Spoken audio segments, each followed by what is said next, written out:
Hello everyone, you're most welcome here at ProLife UK.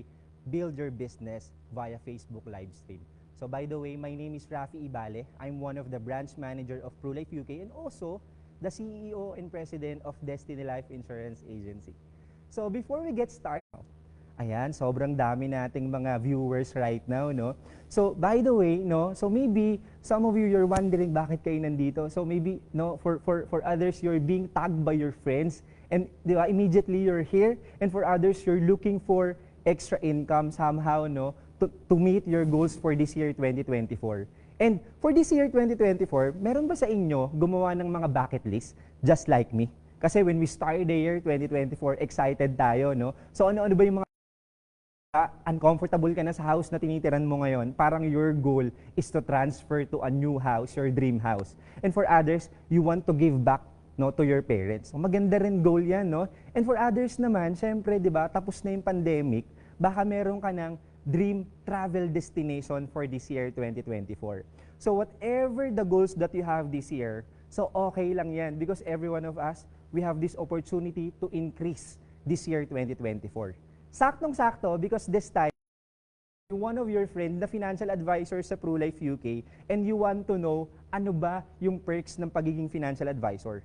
Sa iba naman, no, baka nag-iisip ka mag-start ng business mo and you know what? ProLife UK can also be your business. So lahat ng yan, malalaman natin, sagot ko kayo by sharing my journey and success story, how ProLife UK helped me to achieve my goals in 5 years. Okay? So, and another thing guys, if you have questions, no? So just put your questions, meron na agad. So, the question is, no? Ito, medyo familiar yung question, no? What were you doing before joining Pro? And what did you find most attractive about the business proposition? Ang ganda ng question. So, to share with you, syempre para makita nyo din, no, na hindi lahat ng nagjo-join dito is may background sa sales or sa insurance. So before I joined Pro, way back 2018, I was working as an HR. Meron ba mga HR or human resource development, no, na mga nandito sa viewers natin? Can you type HR? I really love what I'm doing. Kasi passion ko na ginagawa siya. So that same year, 2018, I got married. So yung 2018 na yun, ang daming nangyari sa life ko. And when I got married, so we do live and live. We leave our family, no, with my spouse. And then of course, 'di ba? We live together, no? Nagsama kami sa isang apartment. And during that time, we have this lots of goals. Nangyari din, no, my wife got pregnant at that time. So, syempre, alam namin lalabas tong bata, alam namin yung mga gastos magagawa yung mga goals natin sa buhay, no? I'm talking with my wife. If ganito lang yung income na receive natin because during that time, I was earning 20,000 per month. And good thing, sabi ko, kailangan ko ng extra income to augment the expenses that I have, no? So, anong ginawa ko, guys? Naghanap ako ng part-time job. Good thing, my friend of mine, which is Ronel Sales, he's actually one of the branch manager din dito kay ProLife UK. Sabi niya, no, in one of our fellowship, no, he's my friend, sabi niya, meron akong part-time. And sabi ko, just like this. So, ang pagkakaiba lang, live stream tayo ngayon, but during that time, it was a face-to-face event at umattend ako doon. 'Di ba? Naghahanap ako ng extra income. Tapos yung umattend ako doon, there are 3 reasons bakit ako nag-join. Number 1, I want to increase my income capacity. Because again, as a breadwinner during that time, earning 20,000 per month, hindi talaga siya sapat.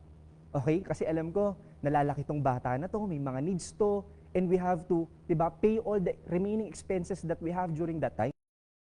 Depende na fix, ito yung income mo. So just like, 'di ba, nakasanayan natin, 'di ba, in a corporate setup, 'di ba, meron tayong salary na talagang yun yung sinasahod mo, 'di ba, whatever you do. Pero dito kasi ang maganda, sabi ko, nakadepende sa effort na gagawin mo yung income na ma-receive mo. Okay? So maganda siya for those people na merong hinahabol na expenses, gusto mo mapabilis. So pwede rin siya because during that time yun talaga yung problema natin eh. How many among you agree that 85% of the problems that you have is about money? And all of a sudden, 'di ba, yung naging income mo is naging 200,000 per month. The question is, what are the problems na eventually mawawala kapag ka, okay, nag-increase yung income mo ng ganon? Sige nga, can you type in sa comment section, ano yung mga problems mo or yung mga bills mo na all of a sudden na hindi na magpapasakit ng ulo mo? So yun yung reason, sabi ko, I want to increase my income. Another thing is, I like the idea na kapag nag-join ako dito, hindi contain yung oras pwede kong gawin yung Pru. Kasi, di ba, when you join here, wala kang time in and time out. So, ikaw yung magdidictate kailan mo gusto magtrabaho at saan mo gusto magtrabaho. So, magandang idea, no, for those people na working on a day job or even, di ba, on a night shift. Di ba, yung mga time na hindi ka nasa work mo, di ba, or during the weekend, pwede mo siyang gawin. So yung flexibility na ganun, I like that idea kasi pwede ko siyang isama. Since alam ko naman na kaya ko pang mag-perform ng another task after working hours. And another, pero you know what, maybe some of you, no, kumikita ka naman, maayos naman yung income na nare-receive mo. But whenever you go home, there's this void inside of you. Merong need na hindi mo na maipaliwanag. Ano ba yung need na yon? And guess what? That need is a need to serve. I'm talking about purpose. So, when you talk about purpose, it's all about adding value to other people. When you become a financial advisor, so anong ginagawa natin? We're taking the risk out of people's lives. So, eto guys, no, especially kapag breadwinner, okay, the family will starve to death. Minsan, yun nga parang may breadwinner, okay yung income, all of a sudden, namatay yung breadwinner, or nagkasakit yung breadwinner, nag-stop na yung providence dun sa family. No, as a financial advisor, what you're doing is you're empowering those families as financial advisor so that when something happened to them, their family will going to receive millions of money. 'Di ba? So wala wala akong makikita. When people retire, we provide retirement for them. 'Di ba? When small kids get bigger, 'di ba, nag-college na sila, we provide college fund para makapag-aral yung mga anak nila. Diba? So, some sort of activities and jobs that you're doing as a financial advisor is a purpose. So, maybe you're looking for that, no? You're lacking purpose, pwede mo ring itry para may purpose ka ding ginagawa. So, moving on, diba? Ang ganda, no? So, that's the reason bakit ako nag-join sa Pru. That's my story way back when I joined achievement in Pru. No? Sabi ni Dominica Cindy, no? So, ano daw yung greatest achievement ko kay Pru? So, more than, diba, earning the desired income that I want to provide well for my family. And hindi lang yun no? Yung mga needs and wants ng parents ko, na po-provide ko siya. Because, syempre guys, para mas maging malalim yung intindi natin, 7 kami magkakapatid, ako yung pinakabunso, ako lang yung nakagraduate ng college. So dahil doon, di ba, yung burden na ikaw yung magtataguyod sa family mo, yun nga but what happened, the year after I graduated, I got married. So, di ba, parang, paano mo ngayon, di ba, madi-deliver yung expectation ng parents mo? So, but, you know, because I joined Pru, and I give my best to become successful here, I was able to provide for my family right now as a married person, di ba, for my kids, for their needs, and at the same time, I'm providing for my family also. And another thing is, di ba, hindi ko alam if you're fascinated with traveling, but Pru, you try this, at hindi mo nababayaran yung travel kasi all expense paid mo siyang mararanasan. No, hindi lang mga bansa sa Asia, but in Europe, in US, diba, those things you will going to experience if you will really perform well in this business. Okay? So for me, no, yun yung mga achievements na na-achieve natin dito kay Pru, no? And next question, what inspired you to pursue business building?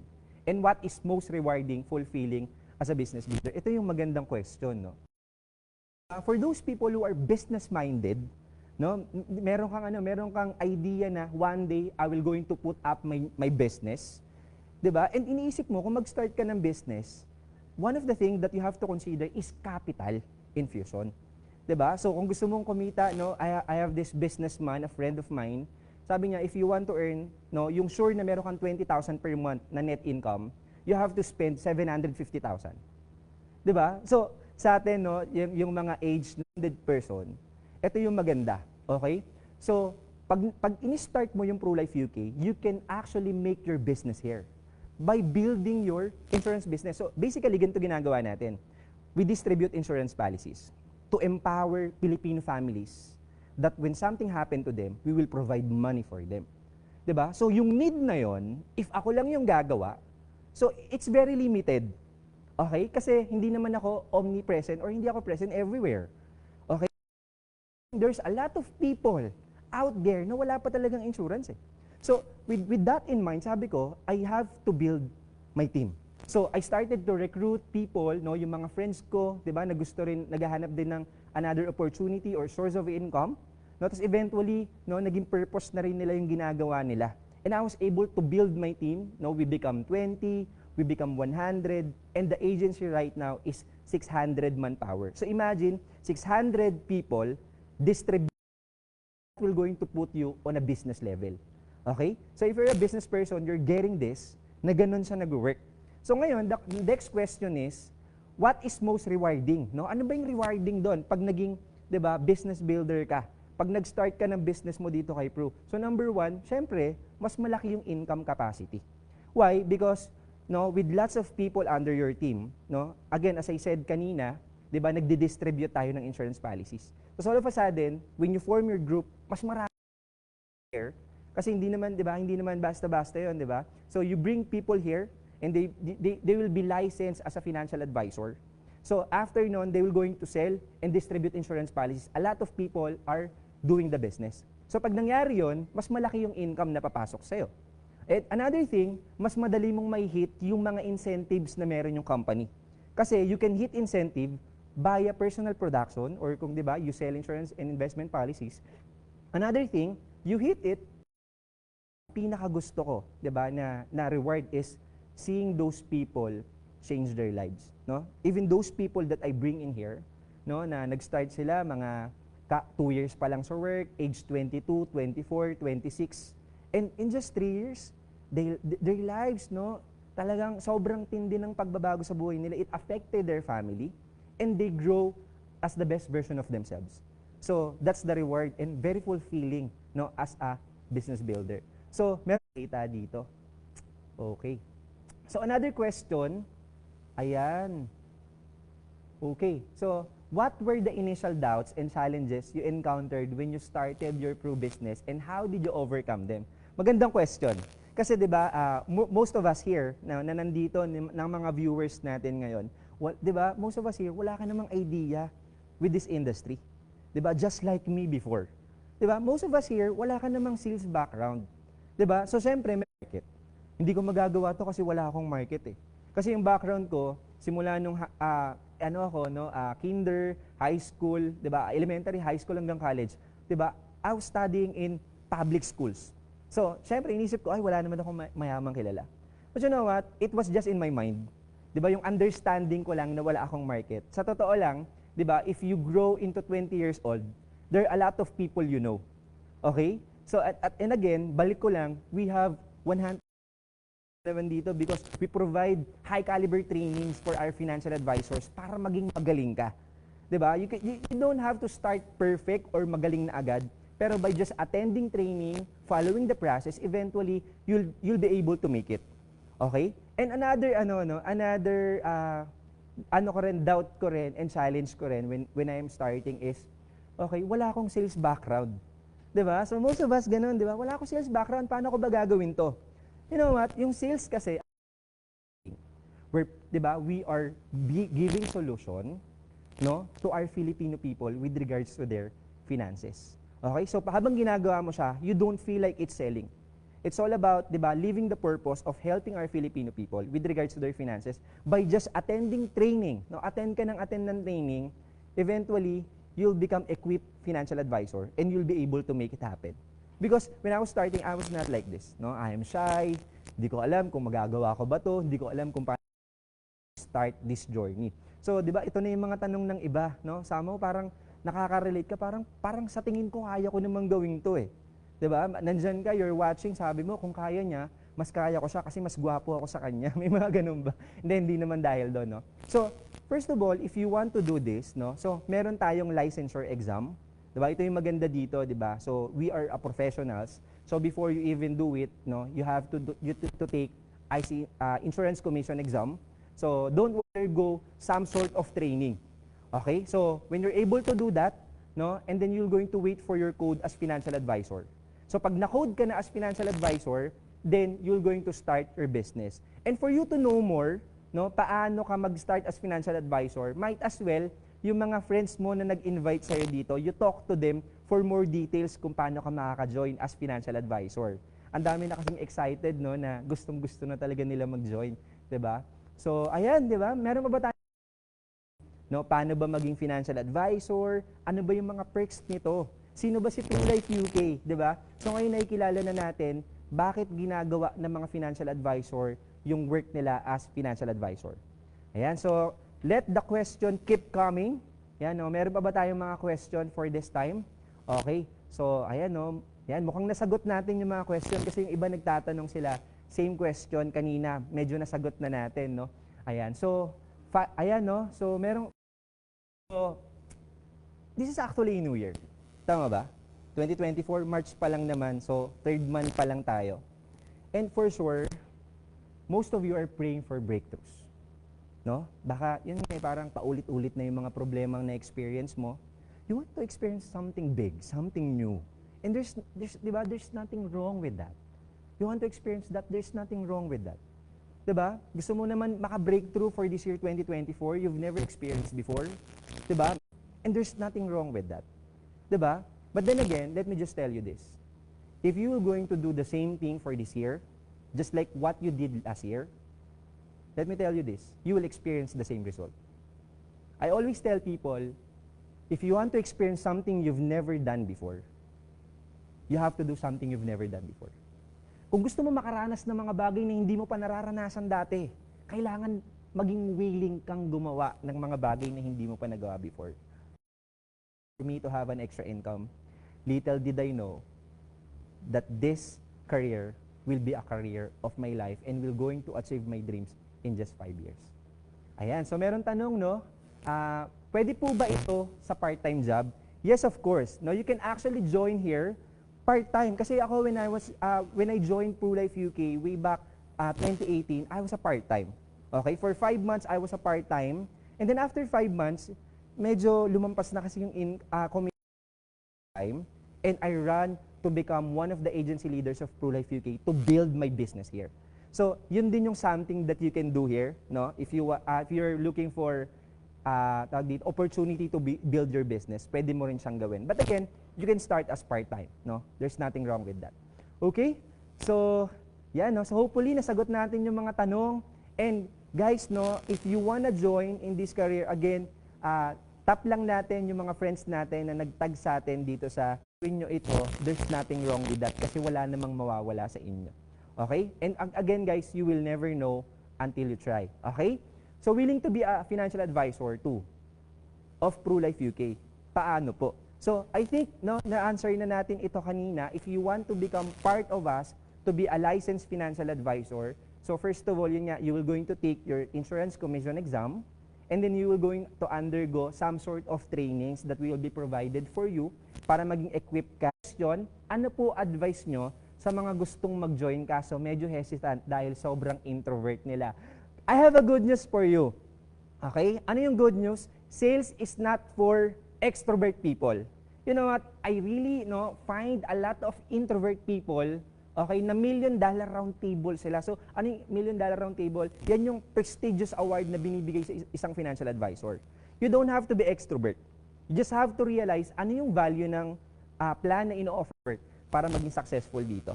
Kasi marami akong kilala na extrovert, ngayon nga mga agency leaders na rin. Introvert, ngayon nga mga agency leaders na rin sila.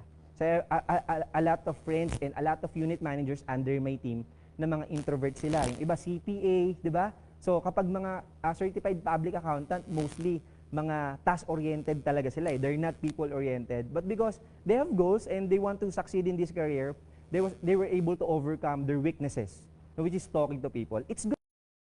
So if you want to, di ba, lahat tayo gusto natin mag-improve yan. If you join here, I tell you, there are a lot of trainings that will going to help you how to be good in terms of dealing with people and talking to people. Okay? Ayan. So, next question is, meron po bang quota? So, for this question, meron tayong tinatawag na retention standard. Okay? But the retention standard, hindi naman siya sobrang hirap. Okay? So, ayan, no? And for PruLife UK Financial Advisor, we're doing bootcamp, or trainings na mag-help sa'yo para maging magaling kang financial advisor, para hindi mo na, para next time, you're going to meet yung mga quota. Okay, na gusto nating ma-hit. But then again, sobrang mababa lang yung quota. And for you, if you're going to join here, wag natin masyadong isipin na ma-hit lang yung quota. Let's focus on the goal that we have. No, bago ka pumasok dito, for sure, meron na kayong mga goal eh. 'Di ba? So ano ba yung mga goals na yon? So yun yung dapat dadali natin dito. And when you join here, you really work hard in order to meet tayong question dito. Ayan, so sobrang daming participation. Actually, this is the very first time that we did FB live stream, Build Your Business in ProLife UK. So thank you so much sa mga umattend, no? Sobrang dami nating viewers for this evening. So merong question na naman, since you started po here sa ProLife as part-timer, paano mo po na-manage effectively yung time mo kay Pro? So basically, if you're a part-timer, ako kasi during that time, I'm doing a day job. Ano yung day job? So I wake up 1 hour earlier than usual. So, kung 9 a.m. yung pasok ko, dati gumigising ako ng 7 a.m., I wake up 6 a.m. Kasi nga meron akong part-time. So, pag 6 a.m. na, so I try to, nag-approach na ako mga 50 people, no, sa social media, mag-approach na ako, no, sabihin ko, Rafi, no, ask ko lang baka interested ka to see our VUL plans dito sa ProLife UK. Pwede ba ako mag-set ng meeting sa'yo after working hours? So that's what I'm doing. No, 50 approaches every morning. After working hours, 6 p.m., no, I go out, no, sa office and then I'll meet clients. So doon ko ginagawa yung business since part-time ako nun. So you can actually do the same then, okay, when you join us. Okay? And of course, no, pag part-time ka, 'di ba? Tapos nakita mo na sobrang ganda pala ng career. Kasi let's say for example, no, if you want to earn 50,000 per month, alam mo ba na kaya mong gawin 'yan in just 3 months to 6 months? Depende sa performance mo. And pag dumating yung point na nalampasan mo, okay, yung to look for clients and at the same time to look for people who will become part of your team so that you can actually build your business here in ProLife UK. Okay? So that's something that you have to look forward one day when you join us as financial advisor. Ayan, 'di ba? Sobrang ganda ng mga questions nyo. No, very entertaining, 'di ba? So and at the same time, very informative din for others, 'di ba? Na gusto rin magtanong kaso lang nahihiya silang mag-chat diyan sa chat box kasi nga introvert sila natin. Ayan. So, may question dito. Ayan, interesting yung question. Gusto niyo malaman? Ayan, yung question niya, monthly po ba ang pasok ng income? Okay, so yun yung tanong. Eto guys, no? 'Di ba marami tayong mga alam na sales career, 'di ba? Let's say for example, benta ka ng kondo, benta ka ng kotse. So, it's good kasi sales din naman 'yon. 'Di ba? Pero doon kasi most of the time medyo matagal yung pasok ng commission. Tama? Kasi matagal yung process ng selling and buying kasi malalaki yung amount eh. But dito yung for their policies, habang pumapasok yung mga premium, papasok din yung commission mo as an agent. So that's how it works. So kung mas marami kang client, mas marami din commission na pumapasok sa'yo. Actually, every week nga yun. Okay? Every week, pag may pumasok, every week din papasok sa'yo yung income mo. Actually, ProLife UK will going to text you, no, on the Tuesday evening. Kaya makikita mo, di ba, yung mga friend mong mga financial advisor, pag Tuesday evening na, sobrang nakangiti yung mga yan. Di ba? Hindi kinsenas katapusan. Every Tuesday night. Question right there. Yan. How did you win your first client? Ito guys, to tell you Okay, so baka isipin nyo, pagpasok dito, okay na. Aasenso na yung buhay ko, and so on and so forth. So, to tell you guys, I win my first client, okay, on my 11th appointment. Okay, on my 11th appointment. Ibig sabihin, yung mga first appointment ko, parang practice ko lang. Diba? Parang naging practice ko lang. Kasi first appointment ko, diniscuss ko, at siguro hindi pa masyadong magaling yung pagkakadiscuss ko. No? So, parang hindi masyadong naintindihan ng friend ko. Diba? Pangalawang discuss ko, meron akong 4 na taong kausap, so may mga tanong sila somehow, hindi ko pa masyado nasagot. Kasi, kakakode ko lang talaga nun eh. Diba? So, eventually, client ako ng client. Tapos, kakadiscuss ko, parang all of a sudden, parang grabe yung naging yung confidence ko, lumabas. Tapos feeling ko, kaya ko na. Tapos attend ng training on my 11th client, I was able to close my first case. Tapos after nun, dire-diretso na siya. No? So, yun nga, now when you join here, don't focus on result. Okay? Focus on the things that you have to do para maging magaling kang financial advisor. Kasi when you join here, hindi ka naman agad makukode eh. So, there's this waiting process. Wait ka ng result ng exam mo, 'di ba? Wait ka ma-code. So, during that time na nag-wait ka, okay, prepare yourself. Meaning, attend ka na ng mga trainings, paturo ka na sa recruiter mo, sa unit manager mo, kasi very helpful talaga yung environment natin dito once you join. Promise yan. Gag-guide ka nila paano ka magiging magaling. And preparation time will never be wasted time. May mga recruits kami, you know what guys, ang dami na nilang ready na mga client na naghihintay sa kanila. And then when they get coded, lahat yon pinagpe-presentan namin. On the first day pa lang, meron ng 11 cases na na-close. Diba? And it can also happen to you. No, if ever you will join here, kailangan lang okay, talagang gigil na gigil ka, no, na gawin yung business. Okay? So, do we have any question? Ayan. Alright, so 'di ba parang ang dami natin natututunan dahil sa mga questions na binabato dito. Paano mo na-convince mga CPA para mag-financial advisor? Actually guys, no, so we have a lot of CPA, no, sa branch namin, no. Yung pinanggalingan naming branch, parang 80% of our teammates are CPA. So, ito yung number one buy-in sa kanila. 'Di ba? Alam naman natin kapag mga CPA, especially mga auditor, sobrang baba lang talaga ng income nila if they are starting. May mga CPA ba dito? Can you type relate in the chat box? 'Di ba? I have lots of friends that are CPA. So mababa ang income, and of course, sobrang hirap ng pinag-aralan ng mga 'yan eh. No, might as well they get compensated well, no? Kailangan ganoon eh. So we offer, no, the career to them, at inoffer namin sa kanila, if you want to earn more than what you're earning now, you can try this career. So, most of the time, dun nga, dun sila napapa-join kasi nakikita nila yung opportunity that they really can earn more, 'di ba, when they become financial advisor. Okay? So, kanino po pwede yung mga products na ino-offer? Sino mga pwede offeran? Actually, no, you can offer to all people from 0-year-old, okay, basta 7-day-old na, no, for babies, hanggang 70 years old. Pwede nating offeran. So, may mga limitations lang tayo. Let's say, for example, yung client may sakit na. So, alam naman natin, this is insurance, this is business. So, pagka may mga sakit yung mga clients natin, syempre, pinapamedical natin to make sure na pwede ba siyang i-insure, di ba? Tapos yung iba, yung mga sobrang tanda na, di ba? So, more than 70 years old na, so hindi na natin na-i-insure. So, may mga ganun siya, guys. But then again, if these people are capable to pay the policy, and they're insurable, so you can offer to many people. Kaya nga maganda, pag nag-financial advisor ka, kasi lahat ng mga tao, basta alam mo may income, healthy, hindi risky yung job, and sobrang dami namang ganun. Diba? You can actually insure these people, help them to be financially secured. No? So, I think, no, so that's it for tonight, diba? So, sobrang dami nating na-exhaust, okay, na mga learnings, okay, ano ba yung mangyayari sa atin when we become financial advisor. So, merong question, ayan, no? So, again, guys, no, last na to, 'di ba? So, as we said kanina, 'di ba, yung iba parang, kaya ko ba talaga to? Pag nag-join ba ako dito, mag-fly ba talaga ako? Actually, yung mga tanong na yon, okay, ito yung sagot ko dyan. Actually, guys, we will never know until we try. Hindi ko naman nakita na ganitong success yung may experience ko when I was starting way back 2018. But you know what? I just tried. And for most of you, you just have to try something. Again, in order for you to experience something you've never had, you have to do something you've never done before. So, for this year 2024, it's about time, no, na dapat, okay, mag-progress tayo at gumawa tayo ng mga bagong bagay na magpapa-breakthrough sa atin from one level to another in our lives. And let's go fulfill our destiny this year 2024. So yun lamang, no. Thank you so much for attending this live stream. I hope marami tayong natulungan, maraming blessed for this live stream. Paano ba maging financial advisor? Ano ang mga perks? At paano ba ako magtatayo ng business ko as licensed financial advisor? Thank you so much, guys.